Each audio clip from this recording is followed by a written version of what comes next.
Are you recording? Should I do a little? Yeah, we are recording directly to YouTube. So if anybody logs into YouTube, they can see it live. There's like a 30-second delay though. Okay. Well, welcome everybody on this chilly afternoon. Oh, the sun is popping out. Wow, that's interesting when it's really low and it's creeping through the trees. I'm going to be doing a little bit of that today. So it just happened behind me, actually, out my window. I see the light hitting like the tops of the branches. So I wanted to pick that today. And I have an hour to do it in. So I'm not going to waste any more time talking about it. I'm just going to do it. So that's my information right here. And I'll put that back up later for you guys. This is the scene that I'm going to be doing, which I sketched out already. It is a scene from last year, the one snowfall we had in December. I went around and took pictures, and I was really glad I did because we didn't have any other snow. So that's what I'm doing today. And I'm going to be working. It's kind of a lot to get done in a short time, but I love doing this. So the first thing I'm going to do is I'm going to add a nice wash to this background. And I'm going to be using colors that do give us a sense of that winter kind of feeling that we get. And if you're down in Northport, you know, they have the beautiful white gazebo down there that I'm going to depict that as well. And I got some people in here, and I'm going to start with a color that I love, which is Quin Gold and Quin Gold Deep. And that's going to give us that feeling of a little bit of color kind of coming through the trees on the horizon, which is, oh my God, I don't know if you guys could look out your windows, but that's exactly what's going on outside my window right now. So I'm very happy to be depicting exactly what I see going on. And now I'm adding a color, which is really a fabulous color, my Moon Glow and my, sorry, sometimes I can't paint and talk at the same time. It's a color, the Moon Glow breaks into beautiful violets, and my Shadow Violet, if you let it, it breaks into pinks and blues. So they're two perfect colors to sort of give that feeling of that winter sort of day going on, that gray sky. But because it breaks into other colors, it really does have a super duper presence to it. And that sort of, and it happens, that effect will happen when you let it move in the paint itself. If you're not pushing it around, it actually breaks into these beautiful colors. And in fact, I got to zoom in just to show you guys. I don't know if you could see it, but right here, it's granulating, which is one of the things that I love about watercolor, is that granulation, and it is breaking into blues and pinks. That is a function of these beautiful, beautiful colors that I use. And so I wanted to point that out to you, because a big part of what I do is letting it be a watercolor and letting it move and granulate all on its own. And you could see over here, I'm doing a little bit of what I call reverse definition. And what that means is that I'm sort of giving a feeling of the weight of the snow on the branches. There's a big tree over there. It gives you that feeling of the snow being kind of weighting them down a little bit. This is my horizon line right there. It's a little bit past halfway. You really don't want your horizon line being smack in the middle. And I have three little people in here too. So I want to get a little bit of some figures. I have snow, I have trees, I have a lot going on. So now I did pick up some other colors that I've been playing around with. And this one is called Shadow Green. So I'm putting that in. Again, I'm going to go a little closer just so that you can see what's happening. As soon as I put it into my landscape, it immediately gives you that feeling of trees but they're in the distance. So what I'll do is I'll drop this in now so that it moves around nicely with the water. And what it does is it throws it into what I call a soft focus.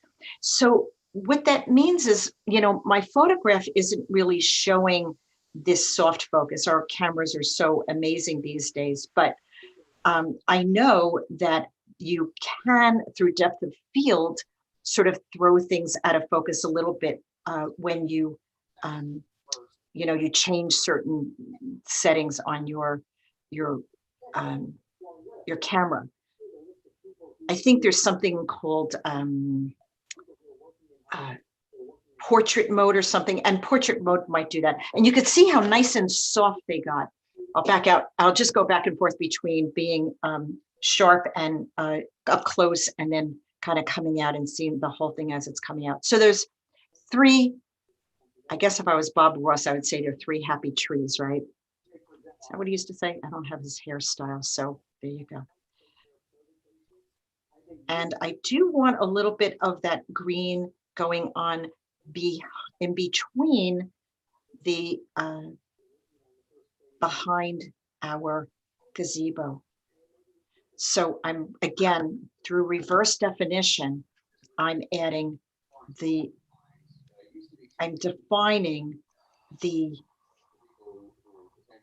poles and the gazebo, the white gazebo that's there, just by having that little reverse definition there. So yeah, and there's a little bit of green in front of it. The shadow green is complementing everything really nicely, but I'm also going to add a little bit, there's like some shrubs in front and whatnot, and some trees behind it. So and I like that sun sort of hitting that area there. And then I'm going to just give this area where these trees are a little bit more oomph. And because it's wet, this is what I would call wet into wet. And it's a very soft approach to doing a landscape or any painting.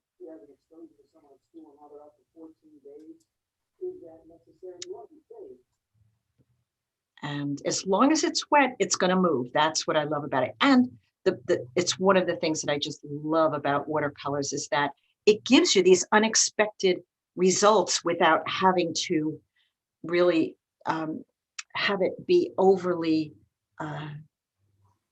painted.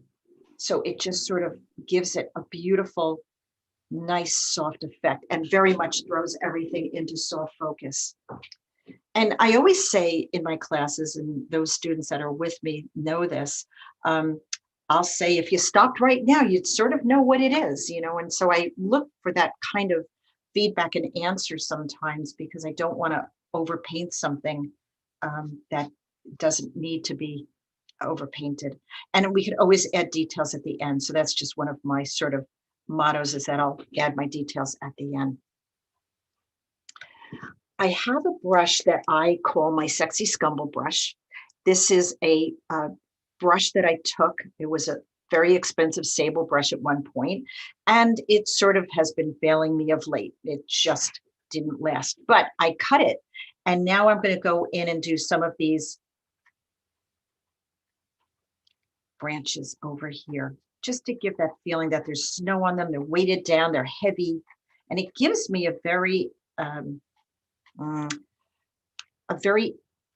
unexpected, and you don't know what's really going to happen kind of mark. And I like that it's such a creative little brush with the point and the scumbling that I could do and whatnot.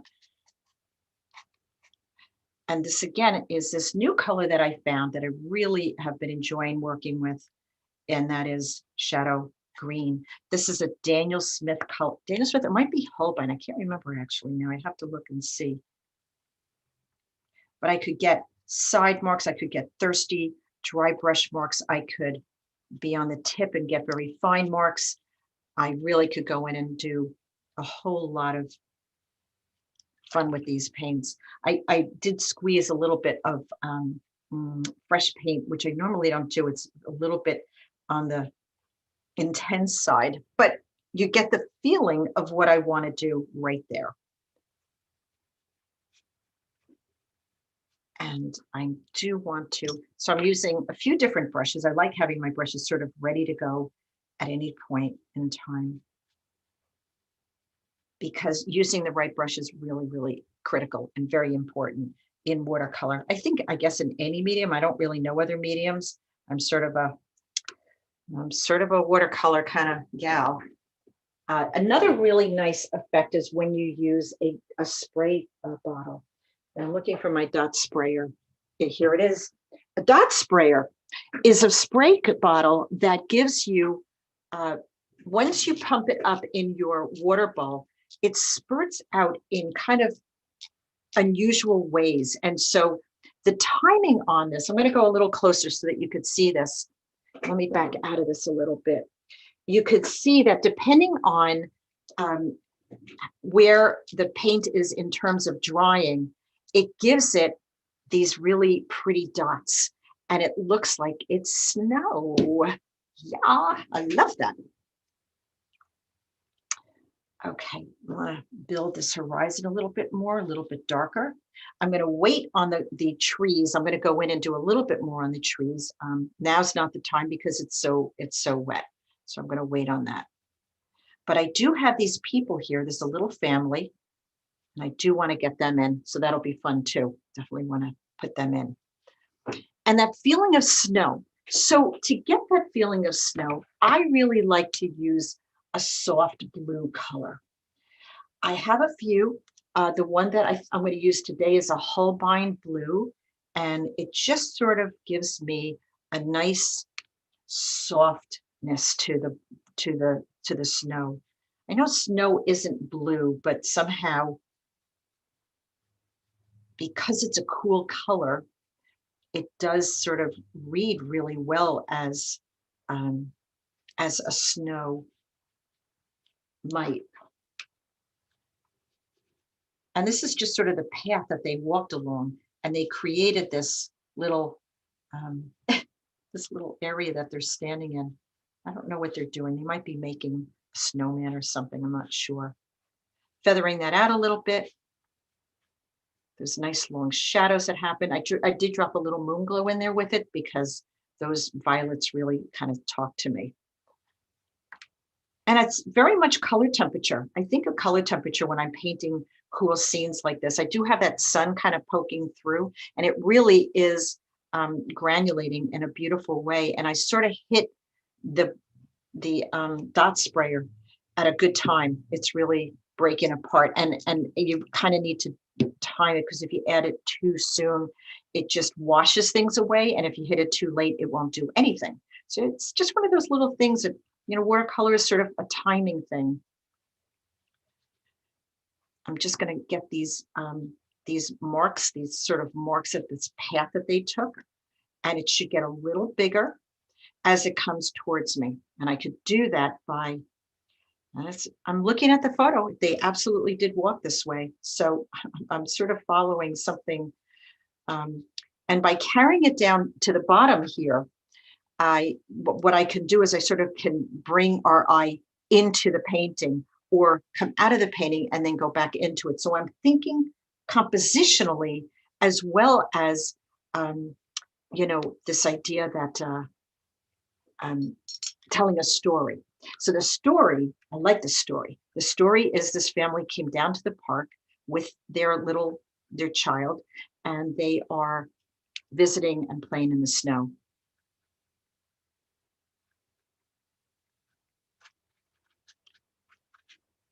I'm just giving a few water snow marks to the front, which you would definitely see. And we'll see if we need more than that, but that's the idea. I want to build my horizon line a little bit more. Now, when you build a horizon line, yes, I know the horizon goes straight across and all of that, which is great, but you want to keep it around your center of interest, which is right here, obviously, right where these people are. So I do want to be sure that I add a good amount of deep dark there, and maybe a little bit more, build that a little bit more like that. Yeah. I have a nice fence over here that I want to add. So I want to do that. And I do want to lift this one area right here. That's the peak of the, I could go back in and add some white there. I'll show you how I would fix that little corner there. So let's go in and I want to do the people. I'll show you how I do the people. I'll zoom in on that, but I'm going to do some of the fence right now. And it's just to show you that you really can have a lot of fun with these watercolors, and it doesn't have to be this major, huge commitment that happens, that you have to sit down and spend hours on a painting. I am a speed painter. I do know that, but there's nothing here that is really, especially when you work wet into wet. When you work wet into wet, a lot of wonderful things happen. You get a whole lot of the basic information done very quickly, and then you could go ahead and add details on top of it. I just did a little process there that I call melting.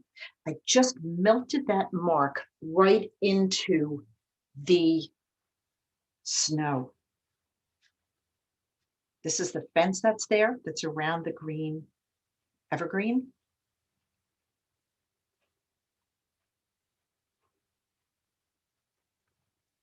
Again, I'm able to really depict this.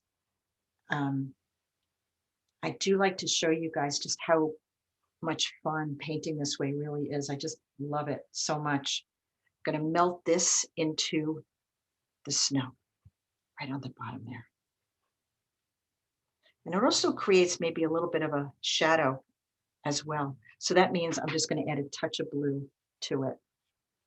Because if all my snow is reading sort of the same way, I want to make sure that the colors are sort of consistent.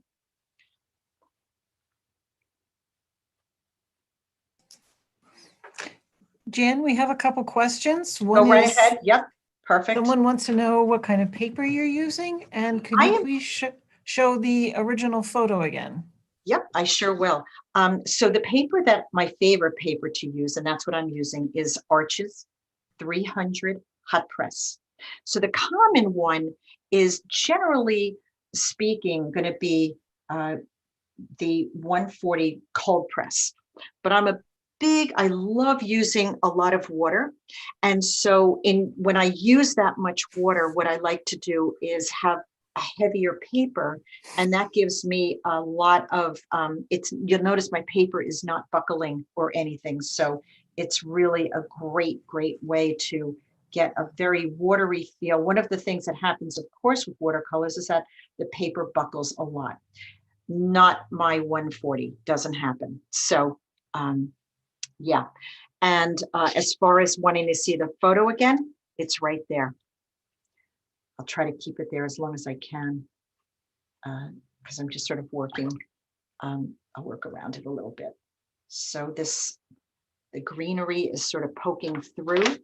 So paints from underneath that. So my paints are sort of poking through, and I would say this is, a loose interpretation of the photo, but I do say this a lot to my students, that if you have the photo, you don't need another detailed representation of it. You have the photo. So why not have some fun and interpret it and have some real good time with it? Make it your own.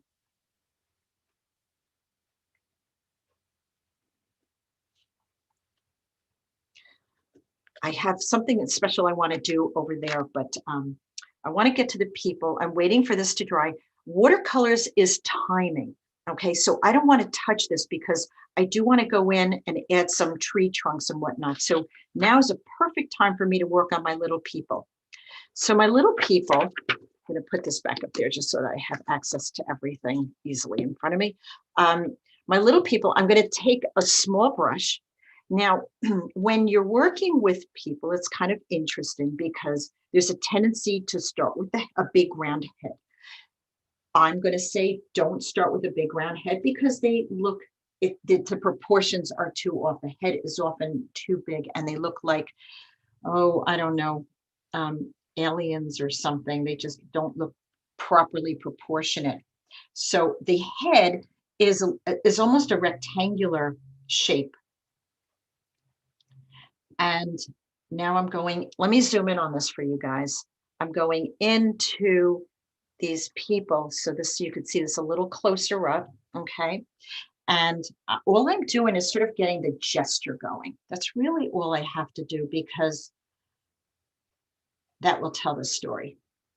Probably, I'm using my violet now, so I probably will go in and add what I would say the complement, and I do that a lot in class. The complements work well to get together because what they do is they dull each other out. So in terms of this violet color that I'm using here, I can add some of my yellow that's up here on top, and I could bridge the palette, which means that I can then go ahead and have a little bit more color in my painting and tone each other down at the same time. So that's a little bit of my yellow. It's a little counterintuitive, I know, but it works really, really well.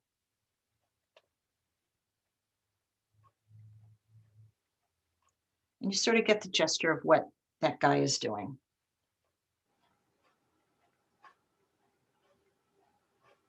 Where his coat is, where his arms are, all of that. I'm going to do the little kid next. Now, in the case of a child, the head is a little rounder and a little larger in proportion. But you'll notice maybe they have a little hat on. And I think I might add a little bit of red to her jacket just to give it a little bit more color and suggest that she's sort of wearing a red little jacket and outfit. Maybe I'll add a little red into him too. Again, those things kind of help us when we are painting. So, you know, and one of the better explanations that I can tell you from experience is I saw somebody who was painting a red house, a blue house, a yellow house, and a green house. And they painted a red house, a blue house, a green house, and a yellow house. And it was, you know, accurate, but it wasn't fun. Does that make sense? There was there should be some color that brings them all together. And so having a little bit of blue in your red and a little red in your yellow and a little yellow in your green, even though it might not be in the photograph, transcends it from being a photo into being painterly. And so I sort of look for opportunities to do that. So anything that I could do that helps bring something around a painting, make it look fun and interesting and give it a little bit more of a interest beyond the photo. I want to interpret the photo. I don't want to be a slave to it. So that's just my feeling. Some people really, really enjoy that process of interpreting a photograph with great deal of precision. I can. It doesn't interest me to do that. And so therefore, I don't do that. Not interested. But the idea of using complementary colors and the use of the water coming into it. Look at what happened with those droplets that I added here. It just pushed the paint away and gave me such an explosion of color that that if I tried to do that, it would not have happened. It's by allowing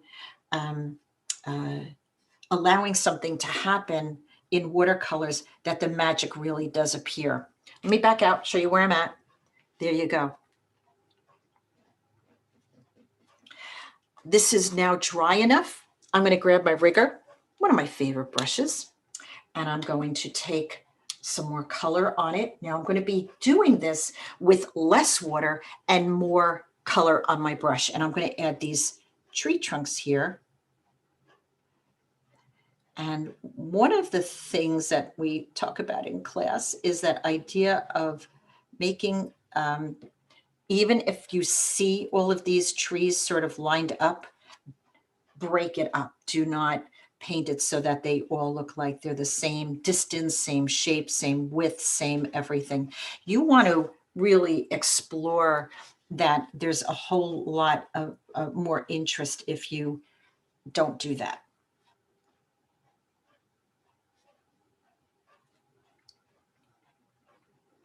So my paintings are interpretations of my photographs. And I could, you know, I could go in and do a lot of fine work, you know, in the branches and in the trees.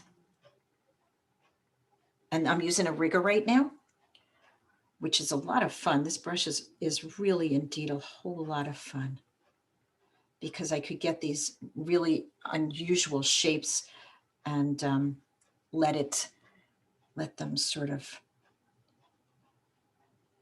the brush do the work. I like letting the paints do the work. I like letting the brush do the work. I like those ideas of using your tools in a way that help you to be successful with a painting and not feel that you have to, you know, over paint it, especially when you only have an hour to do it.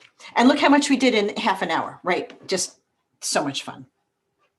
Another good use for the dot sprayer, I'm going to add some marks on this side because there's sort of a tree that's here. And those marks are not, as I would feel, like great marks. Are okay.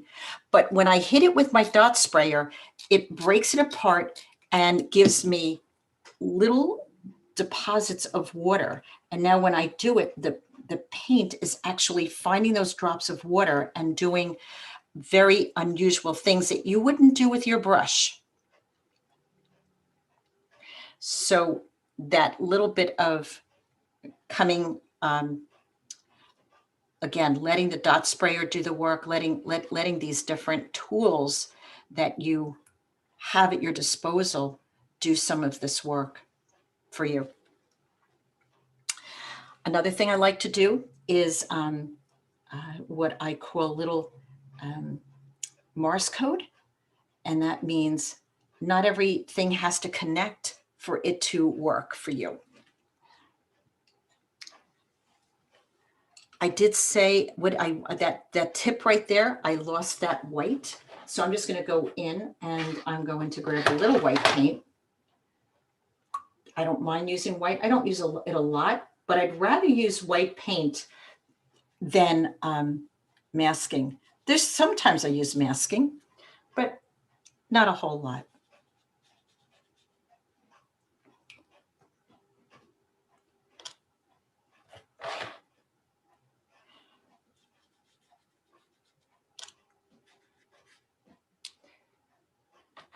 Anybody have any questions? Also, you know, the other nice part about using watercolor paper, this paper does not have a lot of tooth to it. A 300-pound, a 140 cold press will definitely have a lot more tooth to it. So I'm not getting a real toothy effect, but if you drag your brush, what I call thirsty brush, across, you will get some of the texture on that's on the paper, that exists on the paper, simply because it's watercolor paper, and you will get certain effects that way.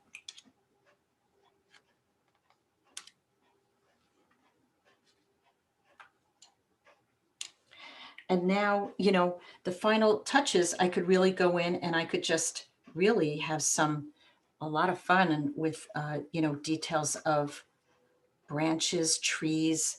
I'm happy with the people. I think they came out really good.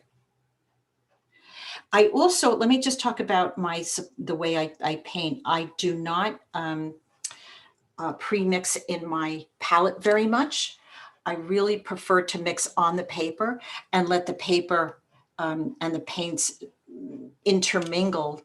And what happens is that even if you use a red and a green or whatever, what will happen is that you will still see both of those colors, but it will read as a little bit of both of the colors along with the brown that it created, the grayish brown. So I'm hitting some of the trees with a little bit of like maybe that light hitting them coming through.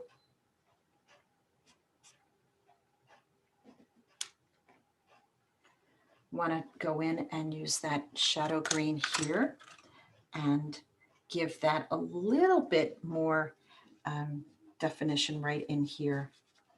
So you could see I could go back in on top of my washes and really have some nice, deep, dark evergreen marks with them.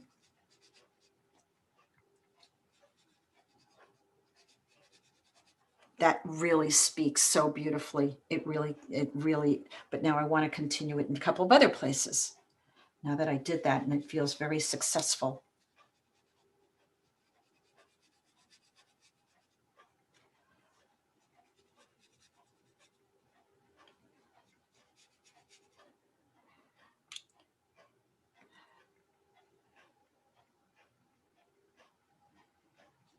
So the other thing that we talk about in class, we talk about bridging the palette, which by putting the gold in and gold in other places, that bridges the palette, putting the blue, all of these colors, the green in different places, maybe in unexpected places, it helps make it look very painterly and really inviting. And the other thing that we do in class, we use a lot of complementary colors. And I love doing that. Green and red is a complement. Violet and yellow, as I talked about before, is a complement, and blue and orange. Oh, and I have a painting that I want to show you that is a very good example of how blue and orange or complements work. I'm just going to put this here. It was a photograph I took in Vermont on a workshop that I gave, but look at how beautiful the blue and the orange sit next to each other. So that's just an example of how two colors sitting next to each other are so complementary and really do work so well together. And yet when they touch on your paper, they tone each other down. And so there's a really nice use of that.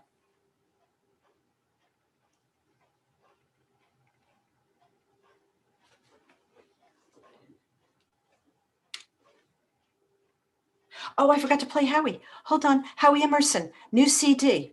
Sorry. He's going to finger pick for us. Just hot off the press. I just got it last night. Oops, a little loud. Sorry. Meant to play that. Forgive me.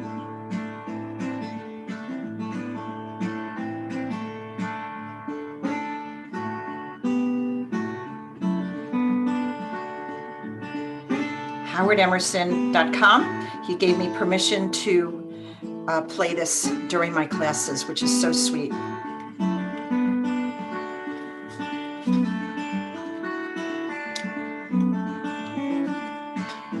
Watercolor is simply a balance of paint and water. It's sort of magical what could happen when you let it. If anything gets too fussy, I just hit it with a little dot spray, and it will, now that'll push that color aside. I'll go in and show that a little closer. So I'm over here, and when I hit it with my dot sprayer, it just takes the color and moves it a little bit aside.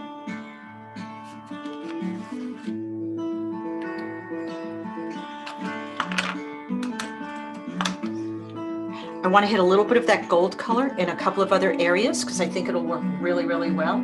This is a color I called Quinn Gold. I'm not really worried about when I paint, my brushes are sort of on the, I prefer actually synthetics these days, but I do love good paints. Just adding a little bit of that glow to some of the snow area.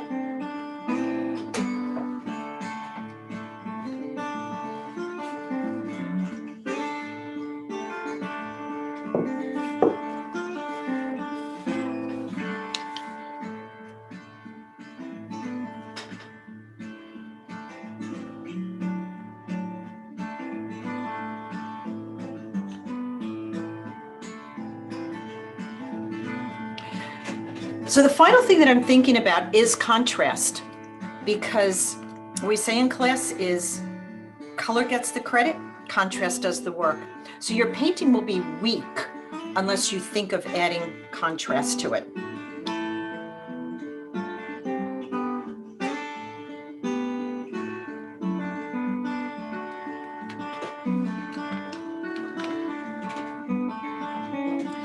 Toothbrush is always really handy, preferably one that is an old one, nice and soft.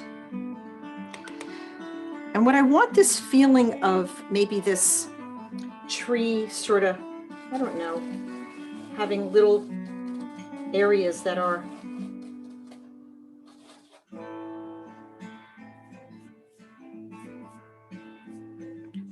not enough color. Let me get some more color on my toothbrush. Doing this is a balance of, just like watercolor, a balance of paint and how wet, how much water you have.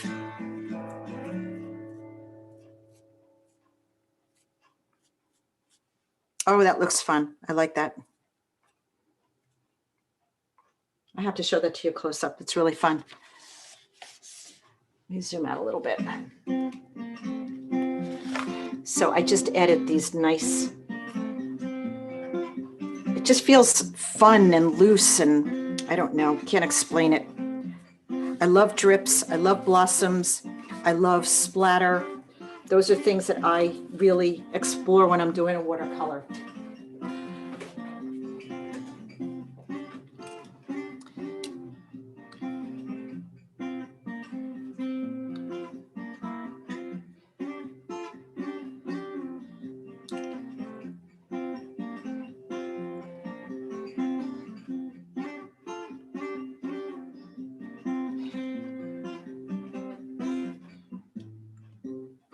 It's a little Charlie Brown tree.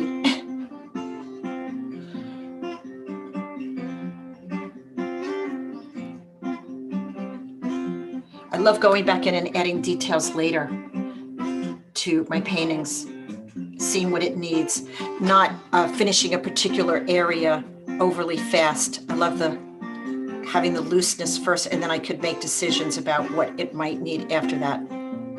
So that's what I did here.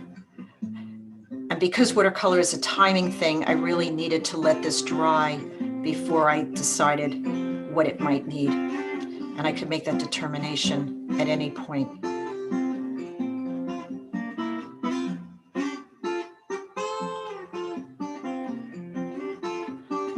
Oh, those are fun. I like those. I feel like doing more of those.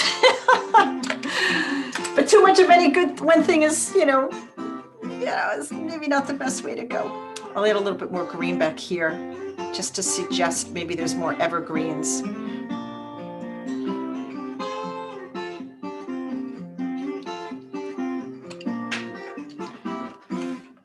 There's a color that I like to use. It's not white, it's called Jaune Brilliant. I've learned how to say that. It's a warmish white. It's very opaque, and it does go onto paper really nicely. Now, if I zoom in on these people, let me zoom in. Oh, I was zoomed in, sorry. If I zoom in a little bit more, if for any reason I would to have lost those little whites that are around them, I could always go back and add that with this beautiful, warm, glowing. So like if I wanted to hit a little bit more of white on his shoulder, top of his head, you could go in and add that in really easily.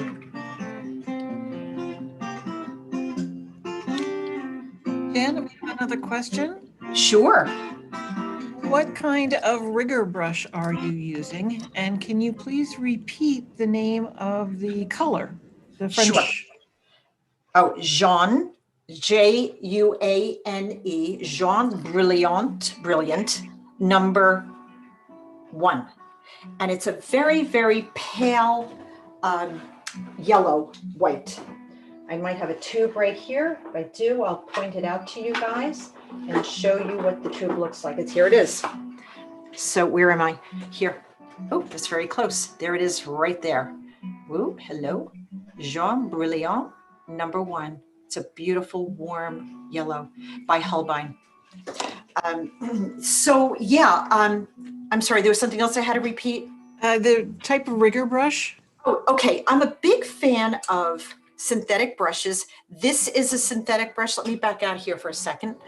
This is my silver black velvet #20. I get this on Cheap Joe's. I also got this rigger. It's a silver black velvet rigger. This is a 20, this is a 1. They're both my favorite brushes. They are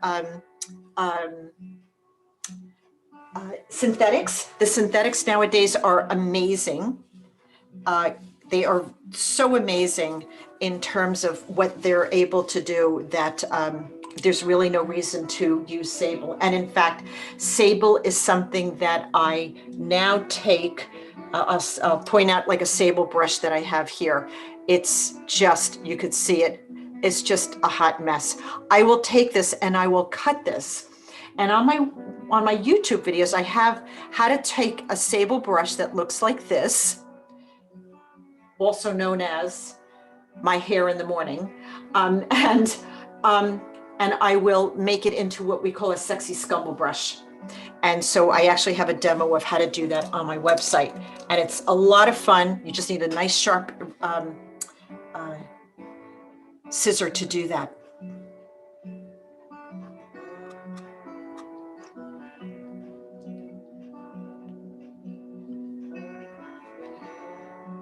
And, you know, I could futz around with more of this, but I don't really think I kind of need to or want to, because I achieved what I wanted to with it. Maybe a few more details in here. This is sort of underneath the gazebo. I think it looks great as it is, Jan. Well, And thank you. in a few minutes, I will unmute people if they want to ask you questions Sure. directly. You But could do prior that to now that, if you I want. wanted That's fine. It's up to Okay, you. Prior to that, I wanted to do a little promo for our art gallery. Oh, sure. Go. Oh, you should. Member Yes, of course. Jan's a member of the Firefly Artists in Northport. And for the months of December and January, we have a collection of all the artists who participate in that gallery now on display at the Harborfields Library Gallery. The show just went up yesterday and it's beautiful. So It must look great. I can't wait to see it. I think you'd really love to stop by and see it. So thank you for the plug, because yeah, Firefly Gallery is a gallery in Northport that has amazing, amazing artists in it. I am proud and thrilled to be there as a participant. By the way, I'm taking my toothbrush and I'm going to hit it with some white. And we'll see where it lands up. It's all over my desk, which is typical. So I'm sort of in this is my palette, guys. It's really messy, okay? So I'm just sort of going in here and getting a little white, a little Jean Brilliant, and I'm splattering some nice white onto the paper and everything else. And you could see also I splattered a little bit of blue here, which is fun also. And I really don't feel like I want to do anything more with it. So let me put the photo next to it. And you could see how I just took this and completely made it my own. This is just a suggestion. This was what I wanted to achieve. I wanted to feel that sun popping through. I wanted to feel the loose out of focus in the background. I wanted to get that gray kind of sky going on. You know, these were the things that I had wanted to achieve, the 3 people, and that little trail that they kind of followed to get there. And that was my goal. And I feel like I achieved it in under an hour, 45 minutes. You don't need Thank you, Jan. That was great. Oh, Everyone so can unmute themselves if they want to ask Jan a question directly. No.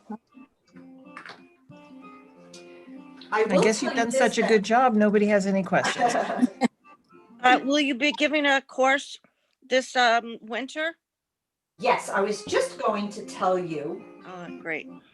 that I will be doing landscapes like this in a workshop. My workshops are run for 4 weeks, and yes, I do plan on doing winter scenes. I have a whole ton of, I'll just put this up here. I do have a whole ton of winter scenes that I'm interested in doing. And honestly, to do these, I did this with about 4 or 5 colors. You don't need a whole lot of colors, which is really fun. But the idea of letting the water move the paints in a way that you're not pushing it around with your paintbrush is a big part of what I do, and that is letting it be a watercolor. So if we looked kind of closely at what happened with this, I'll just go in a little closer here. Where am I? Here, you could really see all these beautiful colors that happened as a result of letting it just go and be. I really love that exploration. Otherwise, I find that what happens is it becomes almost like you can't tell that it's a watercolor, that it looks like it could be an acrylic. And I've tried acrylics, they are not for me at all. But the idea that these paints and this process, there is definitely a way in which you let the watercolor paint itself. You're letting it paint itself, which I think is just such an amazing thing to observe and have that happen in front of you, because it will give you unexpected results, and those unexpected results are spectacular. It's like dropping the water into these splattered areas and understanding how to bridge the palette and how to add contrast to a painting. All of those things are pieces of what I just love to explore. So yeah, I will be offering that. All you have to do is sign up. Barbara, I see you drinking your wine there. Very good. Chin chin.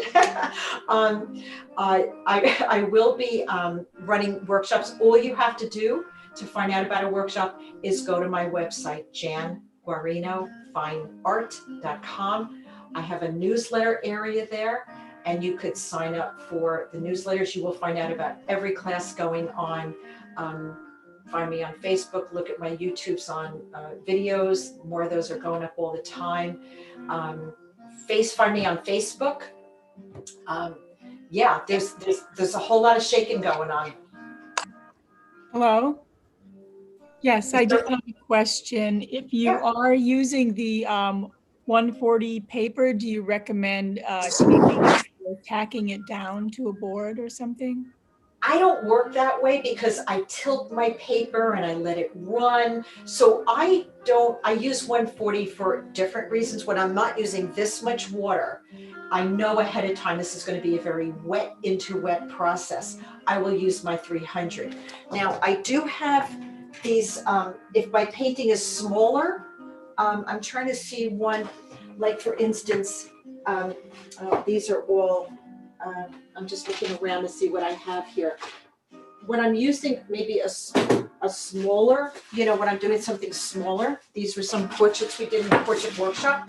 These are done on 140 because I know that I'm not going to be using as much water to do these because they're not, they're not landscapes or whatever. So when I work a little smaller, or like today with Helen, we did, where is it? Here's a couple of cardinals we did. Oh, here's my attempted calligraphy. But this is about an 8 by 12 piece sheet of paper. It's not as much water, but this is still pretty bumpy. And I think I would have gotten, it would not have the bumps if I had done it on the 300. So, I'm not a big component of taping down or stapling down and wetting it or anything like that. dive right in.